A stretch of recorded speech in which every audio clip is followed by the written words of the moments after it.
बाळासाहेब सावंत कोकण कृषी विद्यापीठाचं जे हेडक्वार्टर आहे ते दापोली आहे, रत्नागिरी जिल्ह्यात. आणि हे जे संशोधन केंद्र आहे, प्रादेशिक कृषी संशोधन केंद्र, याची स्थापना ब्रिटिशांच्या वेळेस 14 ऑगस्ट 1919 ला झाली. 1919 आणि ब्रिटिश लोक फार विजनरी होते, म्हणजे द्रष्टे होते. द्रष्टे असे की या भागामध्ये पाऊस, प्रचंड पाऊस पडतो. 4000 ते 5000 मिलीमीटर पाऊस पडतो, दरवर्षी हमखास पाऊस पडतो. म्हणजे महाराष्ट्राच्या 46% पाऊस आपल्या या कोकणामध्ये पडतो. परंतु काय आहे की या जमीन जे आहे ना, जमिनीमध्ये सच्छिद्र खडक आहे. आणि हा सच्छिद्र खडक असल्यामुळे पाणी त्या जमिनीमध्ये थांबत नाही. तो असंच तो सच्छिद्र खडक असल्यामुळे समुद्राला जाऊन मिळते. त्याच्यामुळे जरी इतका मोठा पाऊस पडत असला, 5000च्या वर, यावर्षी तर खूप पाऊस झाला, तर हा संपूर्ण पाऊस इतका पडत असताना सुद्धा उन्हाळ्यामध्ये पाण्याचं दुर्भिक्ष झालं. परंतु खरीप सीझनमध्ये इतका पाऊस पडल्यानंतर भाताशिवाय दुसरं पीक आपण घेऊ शकत नाही, म्हणजे भात हा घ्यावाच लागतो. तर तुम्ही जे सगळे शेतकरी आहात ते सगळे शेतकरी भात उत्पादक शेतकरी आहात. आता तुमच्या समोर मी भाताविषयी माहिती सांगणे म्हणजे त्या सचिन तेंडुलकरला क्रिकेटविषयी माहिती सांगणार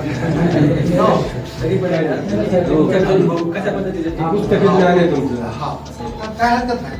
तर म्हणण्याचा अर्थ असा की ब्रिटिशांनी ज्यावेळेस या संशोधन केंद्राची स्थापना केली त्यावेळेस त्यांनी बघितलं की या ठिकाणी जो भातासाठी अनुकूल वातावरण आहे. तर ज्यावेळेसच्या ज्या जाती होत्या त्या अतिशय उंच वाढणाऱ्या होत्या, लोळणाऱ्या होत्या, रोग आणि किडीला बळी पडणाऱ्या होत्या, कमी उत्पादन देणाऱ्या होत्या. मग इथे शास्त्रज्ञांची नेमणूक झाल्यानंतर त्यांनी संशोधन केलं आणि संशोधन केल्यानंतर त्यांनी नवीन नवीन व्हरायट्या विकसित केल्या. आणि नवीन नवीन व्हरायट्या विकसित करताना आजची परिस्थिती अशी आहे की या ठिकाणी आता आपल्याकडे जे सॅम्पल लावलेले आहेत त्याच्यामध्ये 100 दिवसापासून 150 दिवसापर्यंतच्या कालावधीत येणाऱ्या व्हरायट्या या ठिकाणी आहेत. मग ज्याच्या जमिनीची भौगोलिक रचना कशी आहे, कमी दिवसाचं त्यांना उत्पादन पाहिजे, भात पाहिजे, जास्त दिवसाचं पाहिजे की मध्यम दिवसाचं पाहिजे, त्याला अनुसरून आपण ते बियाणं त्यांना सजेस्ट करू शकतो. तर तिथून कर्जत 1 ते कर्जत 10च्या व्हरायट्या आहेत. कर्जत 1 ते कर्जत 10, त्याच्यानंतर कर्जत 184 ची पहिली व्हरायटी आहे, कर्जत 184.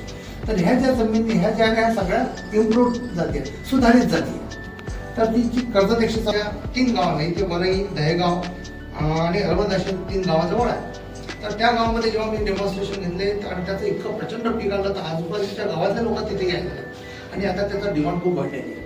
खाण्यासाठी अतिशय उत्तम आहे, लवकर येते. या रब्बी आता इथे राजनाचं पाणी तर त्याच्यामुळे खरीप सीझन, रब्बी सीझनला सुद्धा भाताचं पीक घेतलं जातं. म्हणजे खरीपलाही भात आणि रब्बीलाही भात घेतला जातो. दुसरी तिसरी व्हरायटी जी आता कर्जत 3 नावाची व्हरायटी आहे ती 115-120 दिवसाची व्हरायटी आहे. आणि ती जी व्हरायटी आहे ना ती पोह्यासाठी अतिशय चांगली आहे, भाकरीसाठी.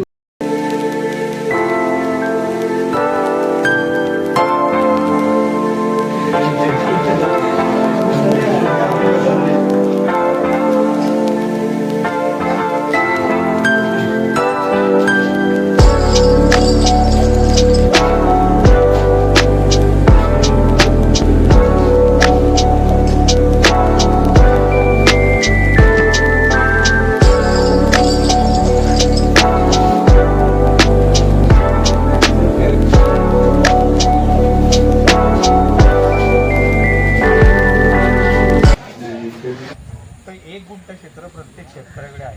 आता माझ्या मते तुम्ही सगळे फार्मर प्रोड्युसर कंपनीचे शेतकरी आहात, बरोबर ना?